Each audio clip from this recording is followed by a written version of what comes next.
देवादिदेव भगवान महादेव शिव और जगत जननी मां जगदम्बा के चरणों में नमन करते हुए शिव शक्ति धाम डासना से मैं यति नरसिंहानंद सरस्वती गीता के ज्ञान की हम लोग चर्चा कर रहे हैं। मैंने आपको गीता के पहले अध्याय का 3रा श्लोक बताया था। पश्यताम पांडुपुत्राणाम आचार्य महतीम चमूम व्यूढ़ाम द्रुपद पुत्रेण तब शिष्येण धीमता। हे आचार्य, देखिए दुर्योधन कहते हैं आचार्य से, आचार्य द्रोण से, अपने गुरु से, जो आज एक योद्धा के रूप में दुर्योधन के साथ हैं।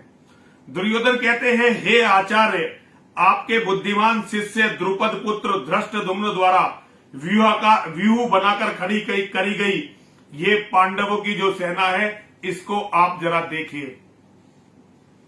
उन्होंने ध्यान दिलवाया कि द्रुपद का पुत्र धृष्टद्युम्न जो आपका शिष्य भी है और वो पांडवों का सेनापति है, और उसने कितनी अच्छी तरह से पांडवों की महान सेना को खड़ा कर रखा है। आप जो ये आशय है दुर्योधन का, उसको समझने का प्रयास कीजिए। आज मैं आपको कोई नया श्लोक नहीं बता रहा हूं, बल्कि इस श्लोक के पीछे की कथा आपको सुना रहा हूं। अगर मैं कथाओं को नहीं सुनाऊंगा तो आपको इन बातों की गंभीरता पता नहीं चलेगी। आप गीता को उस परिप्रेक्ष्य में समझ नहीं पाएंगे जिस परिप्रेक्ष्य में आपको गीता को समझना है। देखिए, राजा द्रुपद जो पांचाल देश के राजा हैं, उनके पिता का नाम था प्रसत। वो प्रसत के अकेले पुत्र थे, राजा प्रसत के। और आचार्य द्रोण वो भारद्वाज ऋषि के पुत्र हैं।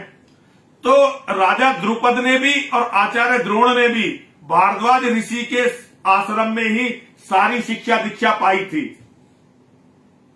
और आचार्य द्रोण और राजा द्रुपद बड़े अच्छे मित्र बन गए थे। जब वो आश्रम में रहते थे तो बड़े अच्छे मित्र बन गए थे। एक दिन राजा द्रुपद ने कहा आचार्य द्रोण से कि हे द्रोण, जिस दिन मैं राजा बनूंगा तुम मेरे सबसे अच्छे मित्र हो, ये समझ लेना कि मेरा आधा राज्य तुम्हारा है। आचार्य द्रोण को कोई लालच नहीं था। वो तो एक ब्राह्मण थे, सात्विक ब्राह्मण थे, उन्हें कोई लालच नहीं था। उन्होंने बात को सुना और कहा कि मित्र, तुम्हारी बड़ी कृपा है। बाद में आचार्य द्रोण की शादी हो गई। कृपाचार्य जी जो कुलगुरु थे पांडवों के, उनकी बहन कृपी से आचार्य द्रोण की शादी हो गई और उनका पुत्र हुआ अश्वत्थामा।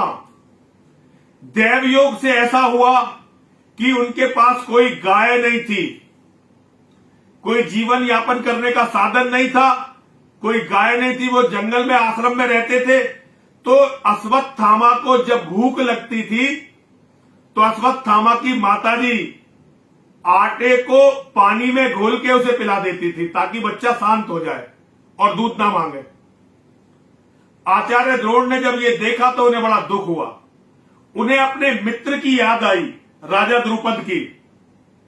तब तक राजा प्रसद का देहांत हो चुका था और राजा द्रुपद राजा बन चुके थे। उन्हें ये लगा कि मेरी गरीबी में मेरा मित्र मेरी मदद करेगा। उसने मुझसे आधा राज्य देने का वादा कर रखा है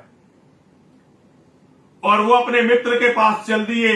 कुछ राज्य मांगने नहीं जा रहे थे। वो केवल और केवल कुछ सहायता पाना चाहते थे ताकि उनकी गरीबी, उनकी दरिद्रता कुछ कम हो, उनके बेटे को दूध मिल सके और खाने के लिए अन्न मिल सके। अब वो राजा द्रुपद के दरबार में पहुंचे तो उन्हें ये आशा थी कि उनका जो सबसे पक्का मित्र है वो उनका बहुत अच्छा स्वागत करेगा। लेकिन तब तक राजा द्रुपद अहंकार उन पर हावी हो चुका था। उन्होंने आचार्य द्रोण को न पहचानने का अभिनय किया और जब आचार्य द्रोण ने उनको उनका वादा याद दिलाया तो उन्होंने बड़े अपमानजनक शब्द आचार्य द्रोण के प्रति बोले। आचार्य द्रोण जो एक सर्वगुण संपन्न वेद ज्ञानी और अस्त्र शस्त्र के ज्ञाता थे, उन्हें यह अपमान बहुत बुरा लगा। दैवयोग कुछ इस तरह का बना वहां से तो आचार्य द्रोण चले गए, फिर दैवयोग कुछ इस तरह का बना कि वो पांडवों के कौरवों के कुल वो गुरु बन गए और उन्हें शस्त्र विद्या सिखाने लगे। इसकी भी कथा है। आज दो कथाएं एक साथ लेने से बहुत बड़ी हो जाएगी, ये कथा मैं फिर किसी दिन लूंगा। लेकिन दैवयोग ऐसा बना कि पितामह भीष्म ने प्रार्थना की आचार्य द्रोण से, और आचार्य द्रोण पांडवों को और कौरवों को शिक्षा देने लगे, तो उनकी दरिद्रता खत्म हो गई। लेकिन एक ब्राह्मण कभी भी अपने अपमान को नहीं भूलता। महाभारत जो ये इतना बड़ा महाभारत हुआ, उसके पीछे बहुत सारे कारण थे। एक कारण तो ये था कि कौरवों की राज्यसभा में द्रौपदी का चीरहरण, ये सबसे बड़ा कारण था, ये सबसे बड़ा कारण था। लेकिन छोटे छोटे और भी बहुत सारे कारण थे, जिनमें से एक की कथा मैं आपको सुना रहा हूं। आचार्य द्रोण कभी भी अपने अपमान को नहीं भूले और वो बड़े मनोयोग से पांडवों को और कौरवों को शिक्षा देने लगे। जब उनके सारे शिष्य युद्ध कला के जानकार हो गए, तो उन्होंने अपने शिष्यों से गुरु दक्षिणा मांगी कि पांचाल देश जाओ और राजा द्रुपद को युद्ध में हराओ और बंदी बनाकर मुझे दो, लाकर दो। उनके परम प्रतापी शिष्य महावीर अर्जुन ने उनके लिए ये कार्य किया। उन्होंने राजा द्रुपद को युद्ध में हराया और उसे राजा द्रुपद को बांधकर द्रोण आचार्य द्रोण के पास लाए। आचार्य द्रोण के पास बंदी के रूप में आए राजा द्रुपद को बहुत ग्लानि हुई। आचार्य द्रोण ने उसका कोई अपमान नहीं किया, वहां पर बहुत सम्मान किया, गले से लगाया और उससे कहा कि तुम युद्ध में अपना राज्य हार चुके हो, अब ये राज्य मेरा हो चुका है, लेकिन मैं इस राज्य के दो टुकड़े करता हूं, एक राज्य तुम्हारा रहेगा और एक राज्य मेरा रहेगा, क्योंकि मेरे मित्र तुमने मुझे देने का वादा किया था। आज मैं तुमसे आधा राज्य लेकर तुम्हारे वादे को पूरा करवा रहा हूं, लेकिन उस आधे राज्य का शासन भी तुम ही करो मेरी तरफ से। पूरा का पूरा राज्य तुम्हारा है। और वो अपने मित्र से गले मिले और मित्र को मुक्त करवा दिया। लेकिन राजा द्रुपद को यह बहुत अपमान लगा।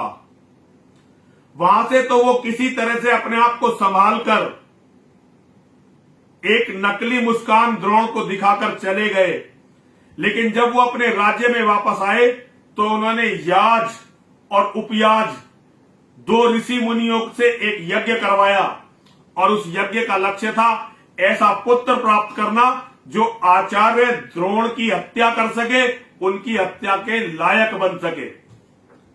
राजा द्रुपद जानते थे कि भारद्वाज मुनि के पुत्र और भगवान परशुराम जी के शिष्य को कोई भी साधारण व्यक्ति हरा नहीं सकता। तो उन्होंने दैवीय आशीर्वाद को प्राप्त करने के लिए महायज्ञ रचाया, और उस महायज्ञ से उन्हें एक पुत्र जिसका नाम धृष्टद्युम्न, वो पुत्र प्राप्त हुआ। साथ ही एक कन्या प्राप्त हुई जिसका नाम था कृष्णा। उसे याज्ञसेनी भी कहते थे, कृष्णा। और वही कृष्णा राजा द्रुपद की बेटी होने के कारण द्रौपदी कहलाई, जो पांचों पांडवों की महारानी बनी।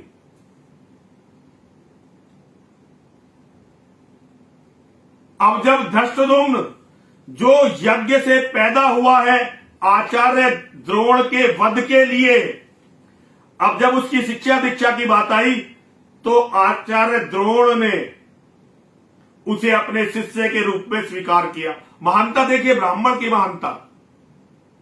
एक ब्राह्मण जो जानता है कि ये व्यक्ति, ये बालक मेरे वध, मेरी हत्या के लिए पैदा हुआ है, लेकिन फिर भी आचार्य द्रोण ने उसे अपना शिष्य बनाया और पूरे मनोयोग के से उसे शिक्षा दी, शस्त्र विद्या की। आज वही धृष्टद्युम्न पांडवों का सेनापति बनकर जब आचार्य द्रोण के सामने शत्रु बनकर खड़ा है, तो उन्हें उत्तेजित करने के लिए दुर्योधन ने एक व्यंग, उन्हें खिजाने के लिए कि जो व्यक्ति तुम्हारी हत्या के लिए पैदा हुआ है, आज शत्रु का सेनापति बनकर वो व्यूह की रचना कर रहा है और आप ही का शिष्य है, आपने ही उसे इस लायक बनाया है।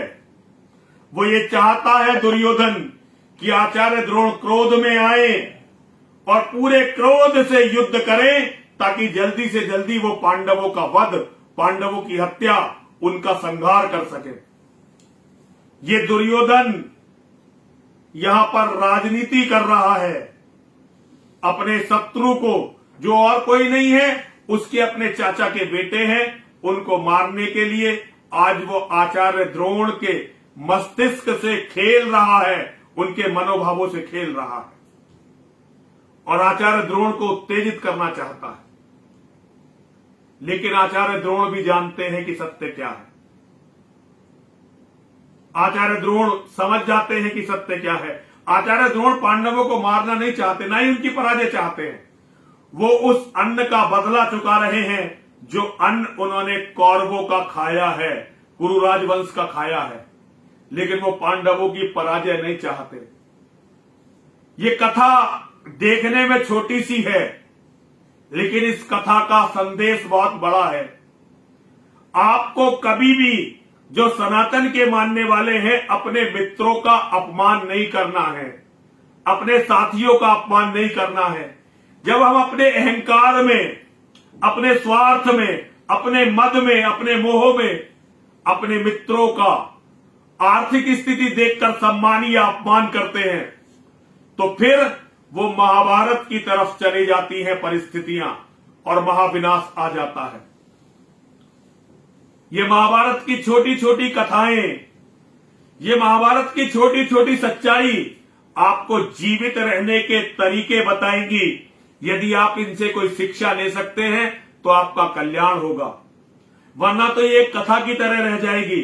लेकिन मेरा ये मानना है कि जब हम गीता का मनन, गीता का अध्ययन, गीता का चिंतन कर रहे हैं, तो गीता से संबंधित जितनी अधिक से अधिक कथाएं, जितनी अधिक से अधिक सच्चाई मैं आपके सामने ला सकूंगा, उसका मैं प्रयास करूंगा। आप भी समझने का प्रयास करिए।